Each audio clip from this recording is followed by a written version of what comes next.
एक बार पुनः मेरे चैनल एसके स्टडी आइकॉन में सभी भाई बहनों को फ्रेंड्स का बहुत बहुत वेलकम है। आज के सेशन में मैथ से रिलेटेड कुछ महत्वपूर्ण फैक्ट्स, उनके साइन चिन्ह, कुछ फार्मूले जो कि अक्सर यूज किए जाते हैं न्यूमेरिकल हल करने में, तो मैं लेकर के प्रेजेंट हूँ। आई होप कि आप सभी लोग स्वस्थ होंगे। आइए चलते हैं, सेशन का आगाज करते हैं। यदि चैनल में पहली बार विजिट कर रहे हैं तो मेरे चैनल एसके स्टडी आइकॉन को सब्सक्राइब करें, बेल आइकन दबाएं ताकि समय से आपको नोटिफिकेशन प्राप्त हो जाए। तो आइए समझते हैं बिल्कुल बेसिक लेवल से मैथ के साइन चिन्ह के बारे में, इसके बाद कुछ फार्मूले और उनकी बेसिक बातें। तो चलते हैं सेशन की ओर। पहला क्या कह रहा है, नंबर 1 में दिया है जोड़ का साइन, ये तो सभी लोग जानते होंगे, प्लस ये जोड़ का साइन है। इसके बाद ये घटाव का साइन है माइनस। इसके बाद आपका गुणा का साइन ये होता है, डिवाइड यानी भाग का साइन ये होता है, और प्रतिशत का साइन आपका इस तरह से होता है। चलते हैं नेक्स्ट क्वेश्चन की ओर। समझना है, चूंकि का साइन इस तरह होता है, ये 2 बिंदु ऊपर 1 बिंदु नीचे, ये आपका चूंकि का साइन है। इसलिए का साइन इसका जस्ट अपोजिट होता है, नीचे 2 बिंदु ऊपर 1 बिंदु, इस प्रकार से ये आपका इसलिए का साइन है। त्रिभुज का साइन आपको समझना है, तो ये आपका त्रिभुज का साइन है, इस तरह से लगा हो तो त्रिभुज है। ओम, ओम का साइन ये होता है। ओम किसका मात्रक है, ये कमेंट्स बॉक्स में आप इसका आंसर जरूर बताएं। नेक्स्ट है अनंत। अनंत का साइन ये होता है, अगर इस तरह से लगा हो तो ये अनंत होता है। पाई का चिन्ह इस तरह से होता है। ओमेगा आपका डब्लू की तरह होता है। अंश का चिन्ह जो होता है वो छोटा सा, 0 से कुछ छोटा होता है, और उल्टा टी को लंब के साइन के रूप में जाना जाता है। जैसे ये टी है, उल्टा कर दीजिए, ये आपका लंब कहलाता है। और लंब क्या है, जैसे त्रिभुज में हम ऐसे ये ट्राइंगल बनाया तो ये थीटा के सामने की जो भुजा होती है वो आपकी लंब कहलाती है। नेक्स्ट, ये आपका थीटा का साइन है, 0 लिख के बीच से कट कर देना है। और ये फाई है, फाई भी कुछ 0 तरीके से होता है, लेकिन फाई में नीचे तक डंडा लगाना पड़ता है। ये बीटा का साइन है, बी बना करके नीचे थोड़ा सा लाइन बढ़ा देना है। ये बराबर का चिन्ह होता है, बराबर नहीं है, अगर ये बराबर है और कट कर दो तो बराबर नहीं है, does not is equal to. Next, root का साइन क्या होता है वर्गमूल का, तो ये होता है इस प्रकार से, हम इसको वर्गमूल कहते हैं, रूट कहते हैं, या अंडर रूट कहते हैं। क्वेश्चन प्रश्नवाचक चिन्ह का साइन इस तरह से होता है। ये है आपका अल्फा, इस प्रकार से अल्फा बनता है। समांतर का चिन्ह क्या होता है, समांतर कुछ इस टाइप का होता है। समांतर ये ऊर्ध्वाधर 2 लाइनें खींचने पर वो समांतर का साइन के रूप में प्रकट किया जाता है। समरूप का साइन ये होता है, इस प्रकार से समरूप का साइन होता है। अनुपात का साइन क्या होता है चिन्ह, तो अनुपात का चिन्ह आपका ये होता है 2 डॉट। इसके बाद समानुपात में 4 डॉट लगाते हैं इस प्रकार से, ये आपका समानुपात है। ये आपका और का साइन है, या त्रुटिबोधक साइन भी इसे कहते हैं। फैक्टोरियल का साइन ये होता है, जिस प्रकार इंटरजेक्शन विस्मय सूचक चिन्ह होता है, इस प्रकार से फैक्टोरियल होता है। फलन को इस स्मॉल एफ से प्रकट करते हैं। नेक्स्ट समझते हैं दर।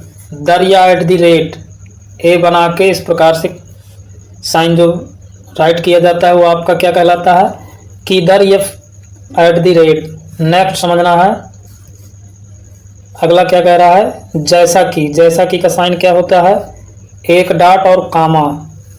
इसके बाद प्रति। प्रति को हम इस प्रकार से डिनोट करते हैं, ये आपका छोटा कोष्टक का चिन्ह है, ये मझला कोष्टक है, ये बड़ा कोष्टक है। और बड़ा का साइन क्या होता है, ये बड़ा का साइन होता है। जिधर नोक होगी वो छोटा होगा, जिधर नोक नहीं होगी वो बड़ा होता है। जैसे 6 5 से बड़ा है, इस प्रकार से। तो जिधर ये नोक है ये छोटा होगा, जिधर नहीं है वो बड़ा होगा। और छोटा इस प्रकार का साइन होता है, बड़ा का ये हो गया, छोटा का ये होता है।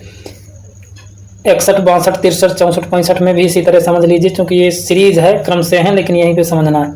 उपसमुच्चय का साइन क्या होता है, ये होता है, यू को लटा देते हैं। संकेत करता है, संकेत करता है, इस प्रकार से तीर से प्रकट करते हैं। नेक्स्ट समझना है मापांक। मापांक का साइन आपका कुछ इस प्रकार से होता है, बीच में कोई डिजिट राइट कर दी जाती है तो मापांक बन जाता है। मिनट के लिए ये साइन डिनोट करते हैं। एक आपका सिंगल इन्वर्टेड लगाना है कामा, ये आपका मिनट है। अगर डबल लगा देंगे तो ये क्या बन जाएगा, सेकेंड के रूप में कार्य करता है। चलते हैं नेक्स्ट, अगला समझना है लगभग का साइन ये होता है। लगभग में इस प्रकार से लिख देंगे तो ये लगभग के रूप में होता है। घनमूल का साइन क्या होता है, क्यूब रूट का, तो ये इसके टोपी में 3 बैठाना है। टाउ या टाउ, ये टी इस प्रकार से, ये इसको टाउ या टाउ के नाम से जानते हैं। नेक्स्ट समझना है सर्वांग सम। सर्वांग सम का इस प्रकार से साइन होता है, बराबर 2 डंडे लाइनें और उसके ऊपर यस। इसके बाद सभी के लिए उल्टा ए अगर बना देंगे तो वो चिन्ह कहे का बन जाता है, समझना है। उल्टा ए बना देंगे इस प्रकार से, ये तो ये सभी के लिए होता है। अस्तित्व में है, अस्तित्व में उल्टा ही होता है, उल्टा ही बना दीजिए तो इसका क्या कार्य है, अस्तित्व में है का कार्य करता है। अस्तित्व में नहीं है, इसी ई को हम काट देंगे तिर्यक, तो ये अस्तित्व में नहीं है। नेक्स्ट समझना है कोण का साइन। कोण का साइन सभी लोग जानते हैं, इस प्रकार से कोण होता है। सिग्मा, सिग्मा का मतलब होता है मीन्स पुल, जोड़, जोड़ से मतलब है सिग्मा।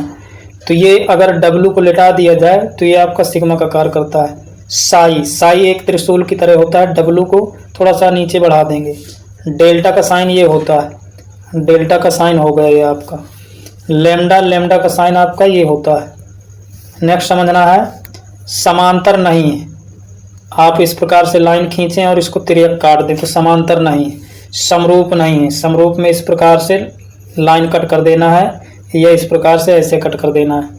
अवकलन, अवकलन का साइन क्या होता है, डी, डी अपान डी एक्स, ये हो जाएगा, ये अवकलन है। एक बार अच्छे से समझना है अवकलन क्या है। तो हम लिखेंगे डी, डी अपान डी एक्स, ये अवकलन होता है।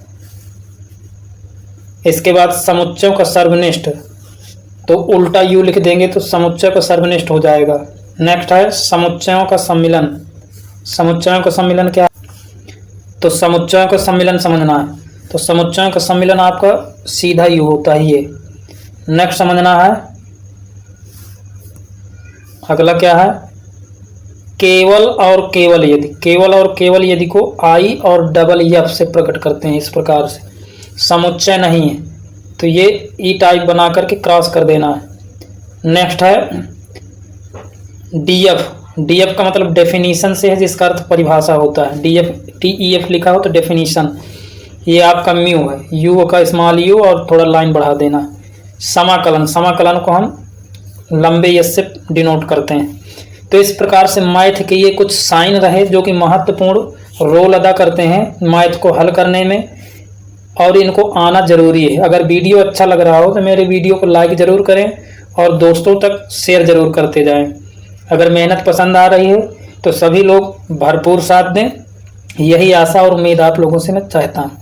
चलते हैं नेक्स्ट, कुछ फार्मूलाज हैं जो कि अक्सर यूज किए जाते हैं। जैसे आपका फार्मूला है a प्लस बी का होल स्क्वायर, तो a वर्ग प्लस 2ab प्लस b वर्ग। इसको हम ऐसे भी राइट कर सकते हैं a वर्ग प्लस b वर्ग प्लस 2ab। इससे कोई ज़्यादा इफेक्ट पड़ने वाला नहीं है, ठीक है। अगला समझना है a माइनस बी का होल वर्ग। तो होल ऑफ वर्ग क्या है a माइनस बी का, तो a वर्ग माइनस 2ab प्लस b वर्ग। a वर्ग प्लस b वर्ग माइनस का 2ab कर देंगे हम, ठीक। नेक्स्ट समझना है a माइनस बी का होल वर्ग। इसका एक फार्मूला और होता है a प्लस बी का होल वर्ग minus 4ab। a plus b का होल वर्ग माइनस 4ab। नेक्स्ट है a प्लस बी का होल वर्ग प्लस a माइनस बी का होल वर्ग। क्या होता है इसका वर्ग, तो इसका फार्मूला हो जाएगा 2 अब ब्रैकेट्स में a वर्ग प्लस b वर्ग, 2 कोष्टक में a वर्ग प्लस b वर्ग। नेक्स्ट है a प्लस बी का होल वर्ग माइनस, यदि यहाँ प्लस है तो यहाँ माइनस, कोष्टक में a माइनस बी का होल ऑफ वर्ग। तो क्या हो जाएगा 4ab, अब ब्रैकेट्स में क्या हो जाएगा a प्लस बी का होल क्यू। या इसी को अगर हम सॉल्व करेंगे आगे तो a क्यू प्लस 3a वर्ग b प्लस 3ab वर्ग प्लस b वर्ग। तो इनको नोट डाउन करते चलिए। बहुत ही यूजफुल ये फार्मूलाज हैं जो कि आपके किसी भी वनडे एग्जाम या किसी भी क्लास के लिए बहुत ही इम्पॉर्टेंट है। नेक्स्ट, a प्लस बी का होल वर्ग माइनस ए माइनस बी का होल वर्ग क्या होता है? A cube plus b Q और फिर क्या हो जाएगा? प्लस 3ab कोष्टक में a प्लस बी। नेक्स्ट क्या कह रहा है समझना। a माइनस बी का होल क्यू क्या होता है? तो ए क्यू माइनस 3a वर्ग प्लस बी 3a वर्ग बी प्लस 3ab वर्ग माइनस बी क्यू। इसके दो फार्मूले हैं, एक और समझ लीजिए। a माइनस बी का होल क्यू तो ए क्यू प्लस बी क्यू, ये शायद साइन के रूप में थोड़ा सा मिस्टेक है, इसमें माइनस चिन्ह होगा, कर लीजिएगा। A cube minus b cube minus 3ab कोष्टक में a माइनस बी। नेक्स्ट है a प्लस बी का whole cube plus a minus b का होल क्यू। तो इसका फार्मूला होता है, कोष्टक में लिखना है, कोष्टक के बाद 2a³ प्लस 3ab वर्ग। नेक्स्ट समझना है a प्लस बी का whole cube plus a minus b का होल क्यू। तो ये हो जाएगा 2a कोष्टक में a वर्ग प्लस 3b वर्ग। नेक्स्ट है a प्लस बी का whole cube minus a minus b का होल क्यू। तो ये हो जाएगा 3a वर्ग b प्लस 2bq। नेक्स्ट है a प्लस b का whole cube minus a minus b का होल क्यू। तो ये हो जाएगा 2b कोष्टक में 3a वर्ग प्लस b वर्ग। इनको बहुत ही अच्छे से वाच करना है, नोट डाउन करते चलिए, बहुत ही यूजफुल है। डायरेक्ट इन फार्मूलों से आप क्वेश्चन को आसानी से हल कर सकते हैं। नेक्स्ट है a वर्ग माइनस बी वर्ग। तो ये तो बेसिक है, सभी लोग जानते हैं। एक कोष्टक में a माइनस बी, दूसरे कोष्टक में a प्लस बी होता है। नेक्स्ट ए क्यू प्लस बी क्यू। तो ए क्यू प्लस बी क्यू का फार्मूला क्या होता है? ए प्लस बी कोष्टक में दूसरे में a वर्ग minus a b plus b वर्ग। नेक्स्ट है a cube minus b cube का। तो एक कोष्टक में a माइनस बी, दूसरे में a वर्ग plus a b plus b वर्ग। नेक्स्ट है a cube minus b cube का। अगला इसका फार्मूला है दूसरा, a माइनस बी का होल क्यू प्लस 3ab कोष्टक में a माइनस बी। नेक्स्ट है a plus b plus c वर्ग। तो इसका हो जाएगा a वर्ग प्लस बी वर्ग प्लस सी वर्ग। दो कोष्टक में क्या हो जाएगा? A b plus b c plus c ए। इसको अलग अलग करके भी राइट किया जा सकता है। Next a plus b plus c का होल क्यू। तो ये हो जाएगा a cube plus b cube plus c cube 3 कोष्टक में a प्लस बी, दूसरे में b प्लस सी, तीसरे में c प्लस ए। नेक्स्ट है a cube plus b cube plus c cube. तो ये हो जाएगा a प्लस बी का होल क्यू माइनस 3 कोष्टक में a plus b, b plus c, c plus a. इस प्रकार से बहुत ही यूजफुल ये आपके सूत्र हैं जो कि सवाल हल करने में आसानी प्रदान करते हैं, महत्वपूर्ण रोल अदा करते हैं। आइए कुछ और समझते हैं मैथ के बारे में। प्राकृतिक संख्याएं। तो प्राकृतिक संख्याएं क्या होती हैं? जो 1 से आपके अनलिमिटेड तक लिखी जाए प्राकृतिक संख्याएं होती हैं, जैसे 1 2 3 4 5 6 इस तरह से एंड सो ऑन।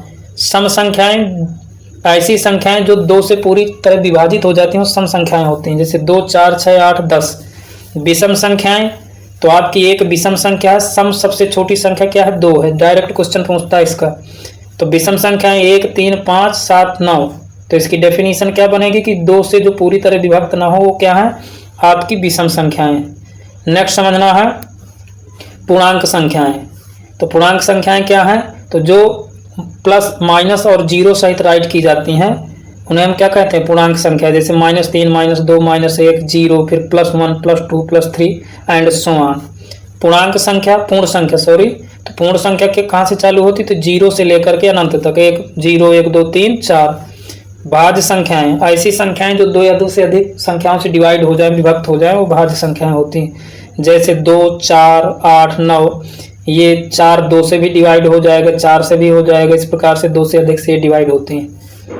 नेक्स्ट है अभाज्य संख्याएं। ऐसी संख्याएं जो स्वयं और एक के अलावा ना कटें, या तो स्वयं से वो डिवाइड हो जाए या तो किसी अन्य संख्या से ना कटे और 1 से कट जाए। जैसे 2 है, ये 2 से डिवाइड होगी और 1 से, इसके अलावा ये नहीं होगी। इसी प्रकार 11 स्वयं से और 1 से। नेक्स्ट समझना है, नेक्स्ट क्या कह रहा है?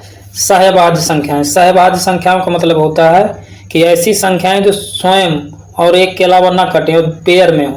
तो 5 7 ये 1 से कटेंगी और स्वयं से कटेंगी। इसी प्रकार 2 3 तो ये है अभाज्य संख्याएं। परिमेय संख्याएं क्या हैं? ऐसी संख्याएं जो p/q के रूप में लिखी जाती हैं, यानी भिन्न के रूप में लिखी जाएं या किसी रूट की संख्या का पूर्ण वर्ग हो अर्थात उसका वर्गमूल निकल आए। जैसे √4 इसका वर्गमूल 2 होगा, 7/5 2/3 3। ये आपकी क्या है? परिमेय संख्याएं। अपरिमेय संख्याएं क्या हैं? ऐसी संख्याएं जो p/q के रूप में ना लिखी जाएं और उनका ठीक ठाक वर्गमूल ना निकले, आसानी से वर्गमूल ना फाइंड आउट हो, तो आपकी अपरिमेय संख्याएं होती हैं। जैसे √5 √7 √11 √13। वास्तविक संख्याएं तो जो भी संख्याएं लिखी जाती हैं वो चाहे किसी भी फॉर्म में लिखें, रूट में या फ्रैक्शन में, भिन्न के रूप में या पॉइंट में, वो आपकी क्या होती हैं? वास्तविक संख्याएं। अवास्तविक संख्याएं तो अवास्तविक संख्याएं क्या है? जो माइनस चिन्ह सहित लिखी जाए, जैसे √-6 √-5। इस प्रकार से आज के सेशन में मैथ से रिलेटेड में महत्वपूर्ण फैक्ट्स लेकर के, फार्मूलाज लेकर के, कुछ जानकारी लेकर के प्रेजेंट हुआ। आई होप सभी यूजर्स को ये सेशन पसंद आया होगा। सभी को वीडियो देखने के लिए धन्यवाद और मेरे चैनल को सब्सक्राइब जरूर करें, लाइक करें, कमेंट्स बॉक्स में अपने फीडबैक के रूप में सुझाव जरूर दें। आज के सेशन में बस इतना ही। बहुत जल्द आपके मध्य में पुनः प्रेजेंट होऊंगा। जय हिंद, वंदे मातरम।